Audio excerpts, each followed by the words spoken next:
Before we share today's interview, I want to take a moment to give a special shout out to podcast listener Megan. Here's what she said in her review on Apple Podcasts. I look forward to this podcast each week. As a novice course creator, the information is helpful and inspiring. The stories are down to earth and the advice is actionable. The variety of topics gives a new twist each week.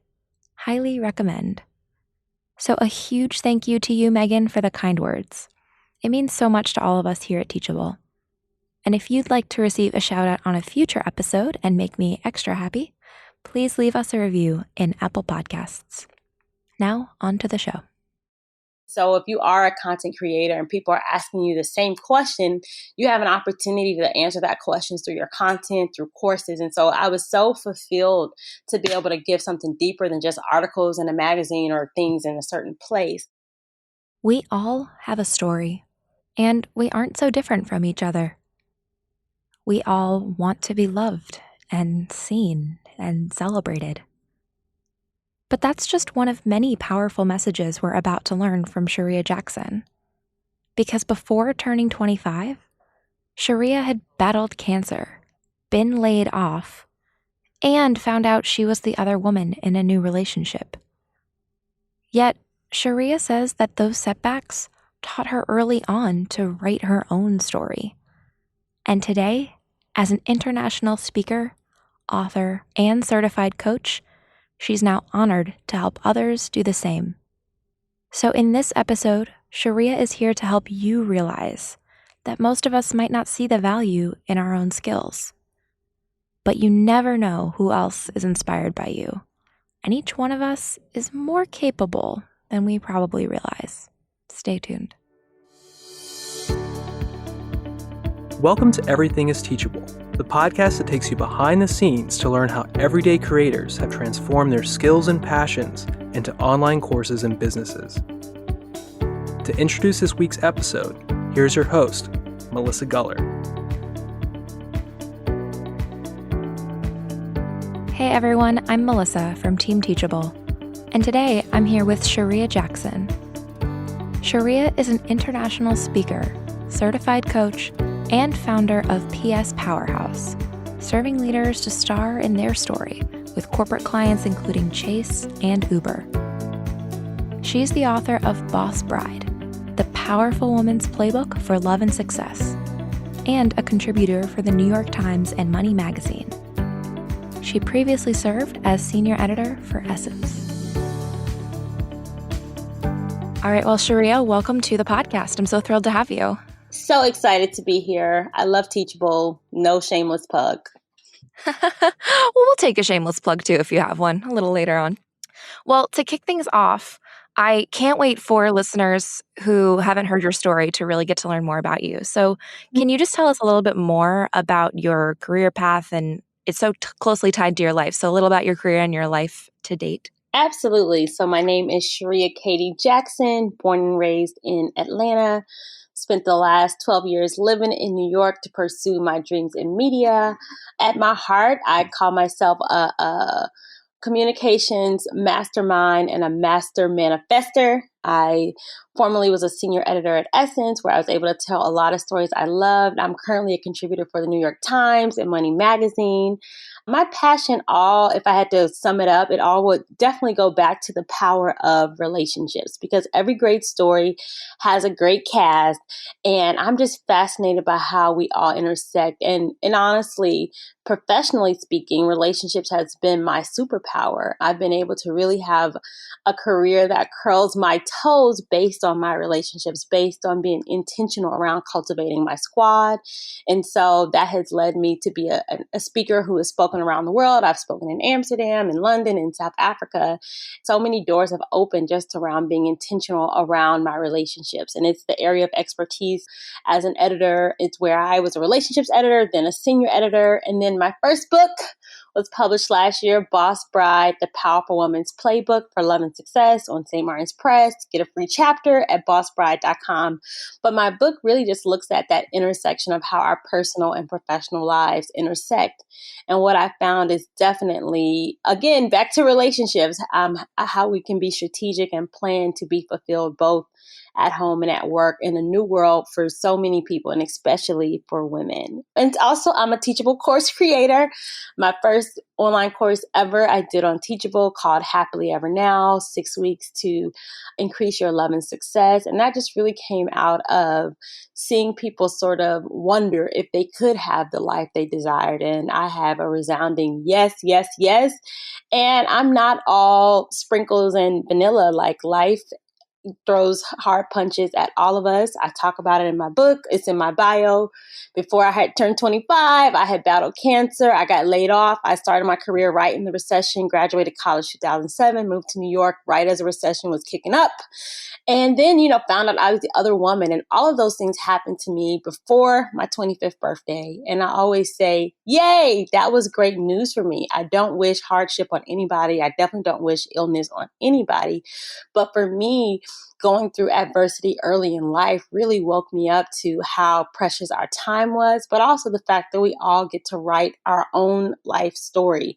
And so that's really what empowered me to say, you know what, I can have my happily ever right now, and which inspired my new company that I'm just organizing, that I'm so excited to house all these passions and interests and service under. PS Powerhouse, where we serve leaders to star in their own life story. So super excited to be here. I can't believe you're able to even wrap up that full story in just a couple of minutes, because the amount of work that you've done, both professionally, but also it seems like work to get to know yourself and having self-awareness, it seems like you've really jam-packed so much in. And I would love to go back to those moments you said so much happened before you were even 25. How did you find it within yourself to say, I'm going to do something about this. I want to do something that's better with my life? Well, I think so. I was diagnosed with cancer when I was 19. And at the time, I talked to other people who've been through hardships early in life. And I think sometimes you don't have the doom and gloom of wisdom probably to realize, oh, this is very serious. Oh, my life is at stake. You're just like, okay, let me get through something. But I will say, facing hardship early, it woke me up. I didn't have the luxury to pretend that I had forever to live out my dreams. I didn't have this, oh, later I'll go enjoy my life. Later it'll be a good time. It was like, no, like tomorrow is not promised. So you know what? I'm going to make today pretty amazing. And so I think I already was ambitious, but having that early sort of reality check really woke me up. And so I think I spent my 20s really just going for going for my dreams, going for what I desired, tasting and enjoying life. So now the other side of that, by the time I got to 30, I was exhausted. I was like, oh, you don't have to cram everything. You don't have to cram your whole life into these few years. But it taught me so much about myself, and it just pushed me to really take advantage of the present moment. That is, I think, a really unique perspective, because most people at age 19 and 20, the world is just full of possibility that you could do anything. I think a lot of us probably default to options that are known, options that our parents maybe took before us, or the things that we're supposed to do. But maybe, to your point, the flip side of adversity or hardship is the feeling that I'm going to do it now. Absolutely. Absolutely. So you started off, was Essence first, or talk us through what were you doing professionally? Yeah, so definitely my goal was to be a magazine editor. So did a lot of internships in college, including the summer between my junior and senior year. I interned at Essence. And so after that, I went back to school. My senior year had horrible senioritis, because after you live in New York and work in New York, you think you've kind of grown. But yeah, I just would stay in touch. I had a list of about 5 magazines I wanted to intern for. Now, in parenthesis, this was 2007, right? So I entered, my dream was to go into an industry that was rapidly changing. And so the good part about it was, when I graduated, the website team at Essence was hiring. So I was able to get a job on the digital team, and always just paying attention to opportunity, because even in those few years that I was there, it went from digital being sort of the underdog, right? Where print was premium back then.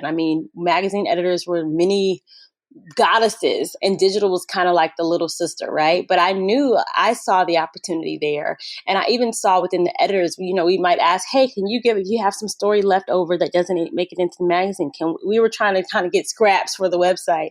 But within a year, it went from that to editors coming who were print side coming to our team like, so can I write for the site? Who understood that this part of the business was growing? This is where companies were investing.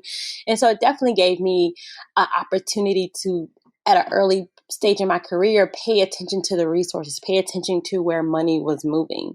So I did that for about 2.5 years. Now, the other side of that was obviously digital is not a 9-to-5 type of environment. And so it was a high pace environment. I knew that like the work pace was faster than what I wanted to continue to do. I didn't want to work that way long term. And so I started looking for other opportunities. And also this was the recession. So every year, Essence at the time was owned by Time Inc., and which was the largest magazine publisher in the world. And every year Time Inc. was having layoffs, just like many of the big magazine companies were having layoffs every year, just cutting staff as resources moved and as the recession set in.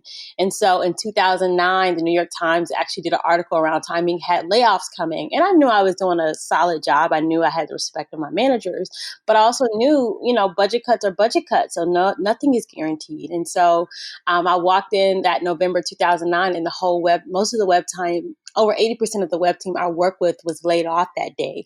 And so I always tell that story because it wasn't a reflection on me, and people sometimes gasp, like, why would you tell people? I'm like, it's not a secret, but also I think it's important, especially for in these times, that you always be thinking about your own future, because a company isn't thinking about, making sure your kids go to college. So if you're not thinking about it, no one's thinking about it. And so it was such a gift for me that I went to PR, worked in PR for 2 years as a social media strategist. And, this was a time where a lot of big brands were figuring out how do they better engage online, that they knew their audience were on Facebook, Twitter, YouTube. How do we leverage? And so I spent 2 years at a fashion and beauty firm where I was social media manager. Some of my clients I worked on were Tresemme and Motions, and Nicole Richie's fashion lines were some of our clients. And so it was great for me to be in these strategy sessions as a young person, sort of talking through social strategy. How could we engage with these audiences online? And then I did that for 2 years. And then there was a relationships editor role at Essence. And I went back. It was a different pace. It was sort of my dream job to be a magazine editor editing for the magazine, but also thinking throughout, right? Yeah, that's a part of it. But, we're hosting Twitter chats, we're doing live events, we're talking through YouTube series. So it was really an opportunity to really get clear around, from a content standpoint, how can you serve an audience across platforms? Yeah, such a huge challenge, and it's continuously changing. And what's interesting Absolutely. hearing your story is like you're in a communications position professionally, but then reporting on relationships, that's the whole world of really communicating personally. Absolutely. Yeah, I didn't think about it from that standpoint, but yes, definitely for me, it was the sweet spot of exploring and understanding and just realizing so much. And to your earlier point, I think I spent a lot of time, obviously, in those years looking at interpersonal relationships. And as I went through that, I realized how much the personal development, right? Because every relationship really is only a reflection of the people in that relationship. And so I had to take time for myself to do my own personal development work, but also to realize how critical it was for each of us within our careers, within our relationships, within everything, how much that relationship with self is a priority. Mhm. I think that's a tough thing to learn in a professional setting. I think you mentioned that kind of sweet spot that you were at, but a lot of times the work world and the personal world are kept so separate, but relationships are such a core part of both. Yeah, and what I've discovered is the people who really win find a way to merge all their selves.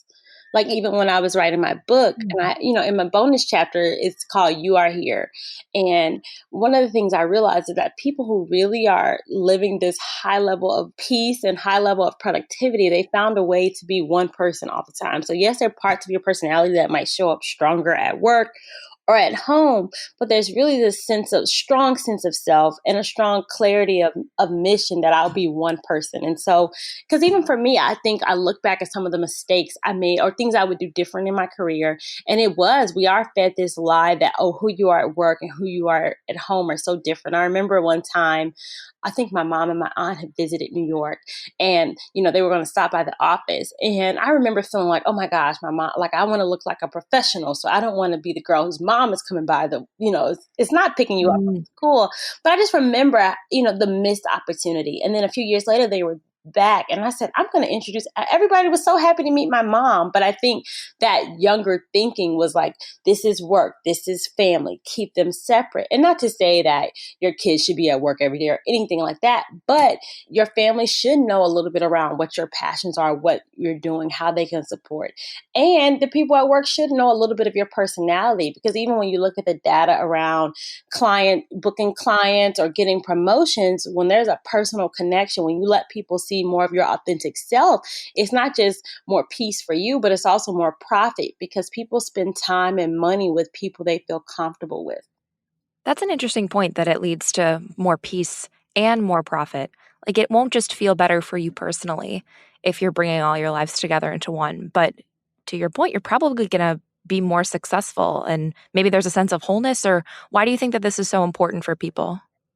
Well, I think definitely today there's so much noise, there's so much content, there's so much in your feeds, that whenever you feel a level of authenticity, a personal connection, it resonates. People are looking to connect. People are hungry for connection, because even in this time of so much access, and you can tweet, FaceTime, DM, so many ways to be in contact, our society has increasing rates of loneliness, where people feel isolated, people feel like disconnected. So when you come through and where everyone else is saying, oh my gosh, everything's amazing, you say, you know what, guys, I had a crappy day. It gives space for people to say, oh my gosh, I had a crappy day too, and I don't want to put a filter on it. And so when you show up and create that space of authenticity, it's what people are hungry for. And then that results to connection, which when people feel connected, they open their calendar and they open their wallets. Like, I trust you. And so every brand is looking for that trust and that connection and community. And so when we do that for personally in our careers, but broader in our businesses, it creates a stronger relationship, which automatically equals more sales. I would love to talk about this more, this concept of like how to be authentic, because I think the internet has really complicated things, where there are a lot of great ways that you can create real meaningful relationships with, whether it's people following you or customers, just people in your internet orbit. But I think it's a real challenge. So, you've transitioned and you have your own business, you've written a book, you've amassed quite a following around this relationship building. How do you think you can build authentic relationships online? Can you? Yes, and I so love you for staying on this topic a little, and absolutely. And every authentic relationship starts with our own decision to be our authentic selves. But that before I can allow myself to truly be seen for who I am, I have to have that level of self-acceptance that I'm not so different, right? Because from a professional standpoint, my career and my ability to connect changed when my bio just wasn't, oh, these things she accomplished, but also some of my hardships, some of the things that made me human. Because sometimes we think success is just those things, but sometimes it is those personal things that make you look human, that make you real. Oh my gosh, I'm not so different. So it's that piece first of realizing we all have a story. And second, none of us are so different. We all desire some of the same things. We all want to be loved. We all want to be seen. We all want to be celebrated. And so when you talk about authentically connected, it is that letting yourself be seen. Will I let myself be seen? Will I let a bad day be seen? Will I still go live if my hair doesn't look amazing? Will I share some of the stuff around my family or some of the things that are stressing me out right now? And so I think, to your point, this social media and this digital age has created the option for us to curate a lie, but real connection requires less curation, where it's just, this is me, that I'll show up. Yes, I'll have the pretty pictures sometimes, but even when you talk to, and I'm sure you talk to a lot of marketers, you talk to a lot of people with online brands, they'll tell you, oh my gosh, the highest open rates was when I told them the truth. The highest response I ever got when I just talked about how I wasn't feeling great these last few weeks. And those are the things that make us all a little more relatable. So if you are looking to authentically connect, it first will ask us to not judge ourselves for those feelings, to know that, oh my gosh, everybody has a moment where they don't feel amazing or it didn't turn out the way they want, right? When the launch, oh my gosh, guys, you really didn't like the launch. Why didn't you like my new product? Or having that human to human conversation versus thinking you're talking to this group of faceless people, but realizing every email, every download, every listen to this podcast is not just a monolith, but a real person out in the world who is a lot more like us and they are different. I think that's a really great piece of advice. Remember that they're all humans, that we're all more alike than we think. It is tough, I think, when you're writing a blog post or you're sending an email. It's hard to remember that you're sending it to a real human and somebody real on the other end is going to read it. And they probably don't want you to be like everyone else or just say the things that you're supposed to say. They appreciate when you're real with them. But I don't know if a lot of people are ready Absolutely. to feel vulnerable for that. Well, that's the piece too, right? Because before we can be it, we have to give ourselves that permission. And so that's the Mhm. hardest piece. Even for me, I mean, I talk casually. Oh my God. I mean, I was diagnosed with cancer at 19. It wasn't until my 30s that I really started talking about it publicly. And it wasn't that it was hiding, it wasn't anything I hide, but I just felt like, well, that's separate. I wanted to be seen as a professional and we want to be seen as we have it all together. And also, I didn't want to be seen as weak, right? I didn't want people to look at me. In my head at that time, I was like, well, I don't want people thinking, oh my gosh, is she going to get sick again? I didn't want it to be that. But what I was robbing myself of the strength of it, of the warrior that I was to have overcome it. And so instead of it seeing it as a weakness, it was just a battle scar that I wasn't celebrating. And it might not be that for you. It might be, whatever thing you think people will look at you different for. In so many ways, it's been such a source of power for me instead of this thing that I thought people might judge me for and look at me differently about it. And so I understand that fear and I felt it too. So it was over a decade before I started even talking about it publicly and letting it be in my, it would not have been a part of my bio, but it's so much power that it gave me on the other side, but also just connection of we all are going through something. And so I would say for people who feel like, oh my gosh, this is so separate. I mean, I have a financial business. Why would I talk about whatever? But anything you came through, it just allows you to connect deeper with people for them to see you as a human as well. So that's the other thing too. It's not just that you're talking to humans, but they see the humanity in you, that they see. I mean, you look at power brands, you look at somebody like my mentor that might be a one-way mentorship. I don't know.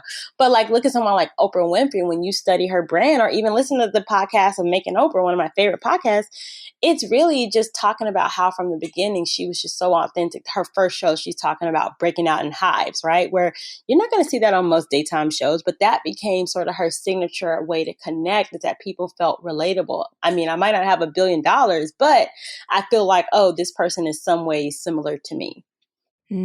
That's a great story. And I didn't know that about Oprah actually, but you're right. Even just saying oh, I'm so nervous, little things can make you feel really relatable to other people. Absolutely.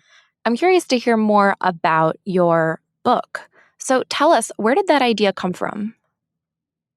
So yes, as I mentioned, I was relationships editor at Essence. So I was doing all these stories around relationships. And really, I mean, my interest in relationships goes back much longer. How I got that job was literally my college thesis at Howard University was called State of Our Unions, Today's College Woman, Working on a Bachelor's or Looking for a Bachelor. I had writer's block for my thesis, and my advisor said, well, write about something you're interested in. And I went to this alumni dinner, and this fancy alumni with a first stole comes in the bathroom with, beautiful updo. It's like, oh, and we're 19, 20-year-olds, college students. And she's like, oh, have you found your husbands yet? As we're all washing hands. We're like, what? We're sophomores, juniors in college. And she's like, well, you don't have to marry him yet. She's like, I met my neurosurgeon when I was here and married him a few later. And she sachets out of the restroom, but she changed my life because I'd had this writer block for my thesis. And I walked out of the bathroom thinking, oh, this lady is crazy. And then I thought, oh my gosh, is everyone in college looking for a husband? And I'm sitting here actually trying to get an education. Is this the best time to find a husband? Is this the best pool of eligible bachelors? All these thoughts started coming to my head. And it just became a interest that I just stayed with. And so here we are over a decade later, and I have a book out around professional women and dating. So I always had an interest in relationships. My parents had divorced, so I knew that relationships really could impact your life for better or worse, literally. And so I wanted to know what worked. So that's how I ended up the relationships editor at Essence.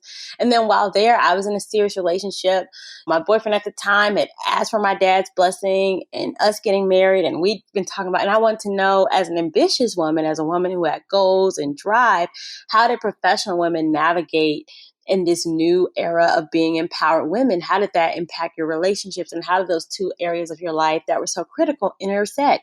Because Friday night and Monday morning directly impact one another, and how you spend both. And so that became the thesis of the book. I had a lot of research I had done, but I also had a lot of questions. So I interviewed over 100 women. I called my working wives. I talked to hiring managers, because hiring managers can judge you based on your relationship status. Like, I just really want to explore the tension and the connection between our personal and professional lives, and how your romantic life decisions impacted you professionally. And so that became the book. Also from as a creator, it really wasn't a memoir, but it was so interesting that I pitched it to my agent, and we pitched it to publishers as sort of, I'm about to get married.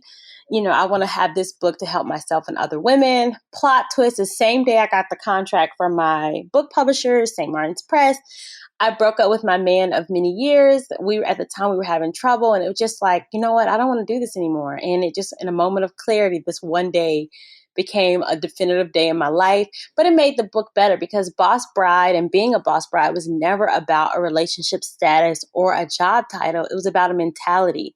What if you were like a boss, a strategic delegator of your resources, really mindful as a manager, and then being like a bride, a woman on her wedding day, which is living in the moment and connected to the people around you. Because as we talked about earlier, I don't believe you have one big day in your life, that you got to wait till your wedding day for it to be about you, and then after that it's downhill from there. No, what if every day is, you treat it like your big day, which led to my Happily Ever Now, which is the title of my first course on Teachable and the last chapter of the book.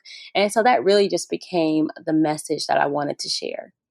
It's so powerful to hear you talk about. And I think, as a woman living in New York myself, it's something that's very modern, this topic of how do you be an ambitious woman, and then how do you also navigate relationships.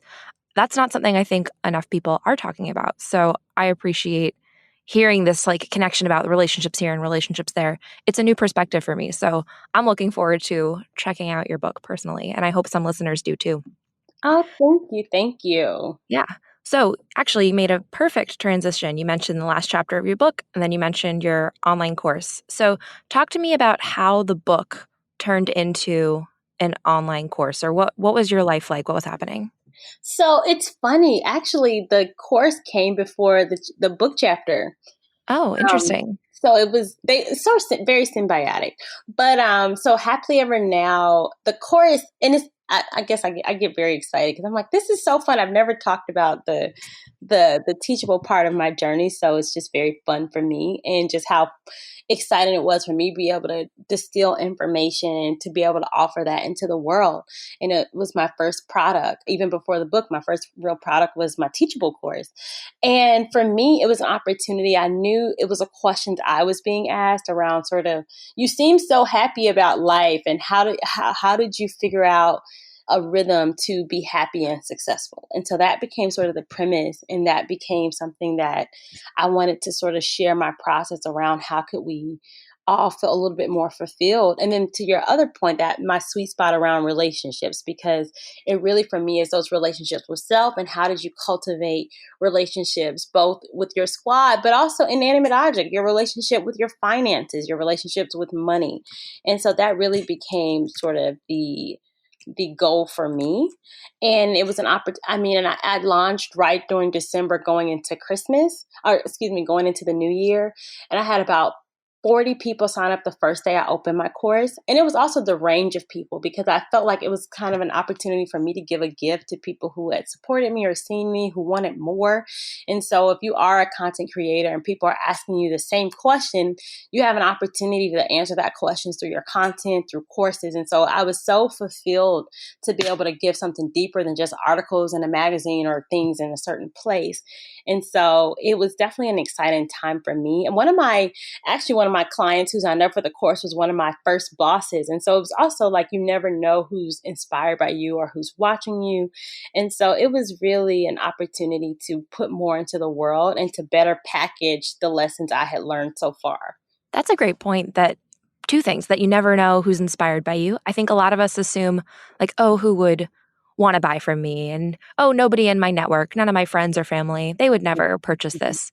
But that's just not true. I think people are often surprised by how many people who are already in your network who would love to work with you or learn from you. Absolutely. The other thing you said that I think is so true is that if people are asking you the same question a lot, that's a really good sign that you're onto something. And for anybody just getting started, imagine, what do friends and family come to you for? What's the thing that you keep helping other people out with? That's a little hint that maybe you've got knowledge that people wouldn't just ask you about, but would pay you for. Ding, ding, ding. That's the sweet spot. Mhm.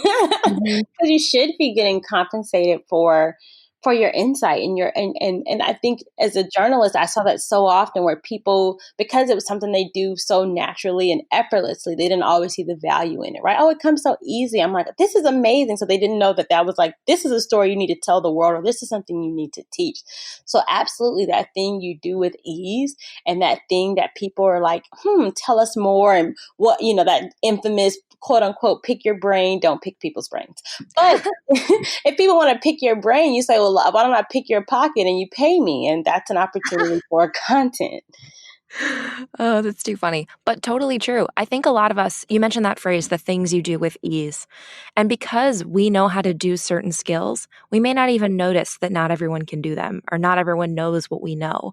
So it's easy, I think, to downplay the value of our existing knowledge and to not realize that people would really put a premium to pay you to know what you know. Absolutely. And to your other point of those, us living in New York, I mean, working in media, it included a lot of events. And you go to so many events, and there's professional everything. There's professional hand models, professional people get paid within random gifts, right? And so it's always exciting for me to see people who realize that, wow, this thing that, to your point, felt like a one-off, or no, this isn't special. It is special. And there's an opportunity for you to be the best in it and get paid for it at different levels. Mm-hmm. Well said. So you have your online course.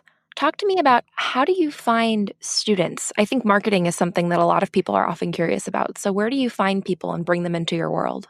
Yeah, so for me, it's been so exciting to have other things to offer. And for me, I find clients organically, right? But I also speak a lot.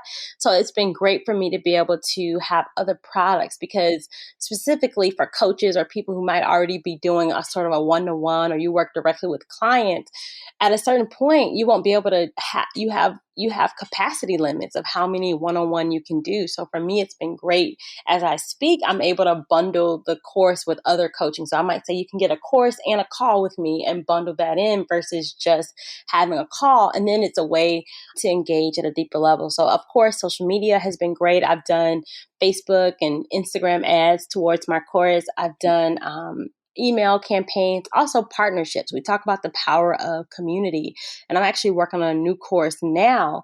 And one of the ways I'm planning to launch that is people who I already have relationships or admire, to ask them, can I partner with them and offer my course, offer my content to their audience? Because sometimes they're complementary communities business communities. So my next course, and with PS Powerhouse, I'm really helping other people. I'm better distilling my knowledge around media and speaking to help other people get their message to millions. And so what I'm doing now is I'm going out to business masterminds. They're teaching their entrepreneurs around business strategy. I want to help those business entrepreneurs get in front of more media. And so it's a complimentary service and a complimentary add-on to their audience where they already have people who are interested in business. And so my service layers in perfectly. So for anyone starting out, I definitely encourage partnerships, which can be affiliates, and then you offering your service to other people who might have databases of thousands of your target market, and you're offering something that they don't already offer that community.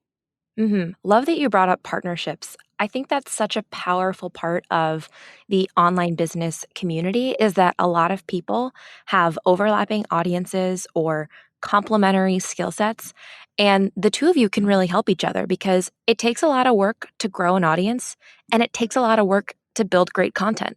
So if you have one or the other, or maybe you have both and somebody else has both and you can work together, whether it's to pitch your course to their audience, their course to your audience, or even both, that's going to be a win-win for everybody. But I don't know if a lot of people are really taking advantage of that idea that there's a more is more approach to partnering with other online business owners.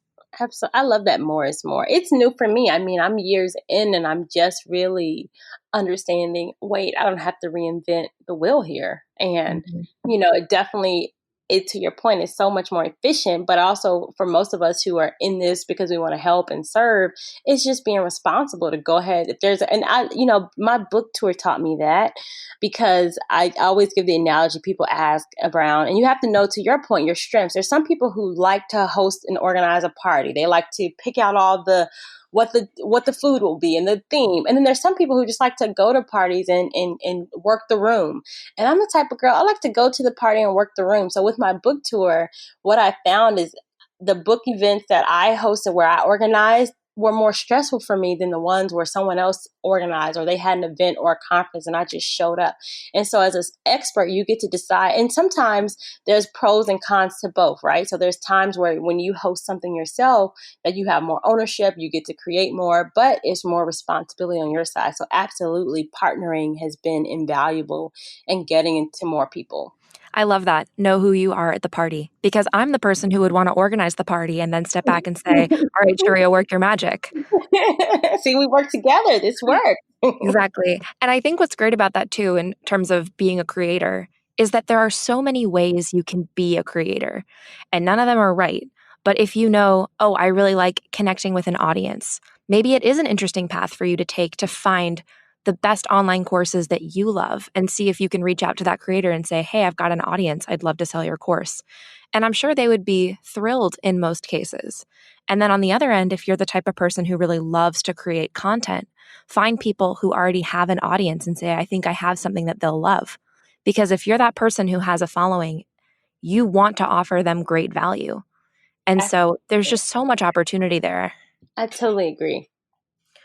I'm curious before we start to wrap up in a minute, if you were just getting started today as a new creator, what are some of the very first things that you would do? Definitely. So I'm actually, Cornell University has this partnership with Bank of America where you can, this woman's entrepreneurship online course, and I'm in it right now. And it's something, I mean, it's in lean startup, but it's for a creator. I think you can't overdo the listening piece because I think, as creators, sometimes we want to give just what's on our heart. And I think that's beautiful. You want to listen to yourself and trust yourself. And then from a business standpoint, you want to think about who wants what I'm serving, right? And so you want to offer samples of what it is you're doing. You just want to listen. What are their pains that you're looking to solve for in your company and get that feedback? So yes, if I were just getting started, I definitely would listen more to the audience I'm looking to serve. When you think about that target audience, the person you see buying your products, buying your services, I would have listened more. So now I have a new free masterclass at starpower2020.com, which really helps thought leaders and entrepreneurs get their message to millions. And the great part about that I hadn't done with previously, Magnus, is I listened to my target audience. I asked entrepreneurs and thought leaders, what do you want to know around booking more speaking, booking more media? And I was able to integrate all of that information and some of the things I hadn't thought about into that free masterclass. That's really exciting. And we'll put a link in our show notes as well so that people can check it out later and learn more about not only your newest projects, but also Boss Bride and everything that you've done to date. Perfect. Now, before we go, I want to know, are there any final words of wisdom or inspiration you have for our listeners? This has been such a fun conversation. First, thanks. I love the crew at Teachable, and shout out to Jess at Teachable. This feels full circle to me because my media breakfast that I hosted before my book Boss Right came out, I did it at the Teachable office in New York. They let me, as a Teachable course creator, I was able to come and have breakfast with a few media folks there. And my last word would be have fun. I think sometimes we let the pressure of feeling the pressure to be profitable suck the fun of creating out. And I would say, even for me, sometimes we overthink it, just to trust yourself and to stay in community. So don't do it by yourself. Don't go into your creative writer's hole or your little creative, whatever that little area we go into, and just work by ourselves. Do it with community, do it with support, and know that whatever that's on your heart to create has been requested in the world. So trust yourself, trust the assignment, and keep reaching out for support. Well, I am definitely feeling that advice, and I'm sure so many of our listeners are too. So, Charreah, thank you so much again for joining. It's been such a pleasure to have you and to learn more about your story and to really feel like, hey, I can go out and do this too. Thank you so much. It's been a treat for me. Thanks for joining us this week. You can learn more about Charreah, PS Powerhouse, Boss Bride, and Teachable in the show notes at teachable.com/EIT15. That's EIT15. Before you go, make sure you do subscribe to the podcast so you get new episodes right when they're released. And if you're enjoying the show, we hope you'll leave us a 5-star review. On behalf of Team Teachable, we hope you enjoyed this episode about knowing who you are at the party with Charreah Jackson. We'll see you in the next episode of Everything is Teachable. This podcast is produced by Teachable, where our mission is to empower creators to transform their knowledge into income. To date, we've helped over 60,000 creators build and sell online courses that have been shared with almost 20 million students, and we're just getting started. To learn more or start creating for free, visit teachable.com.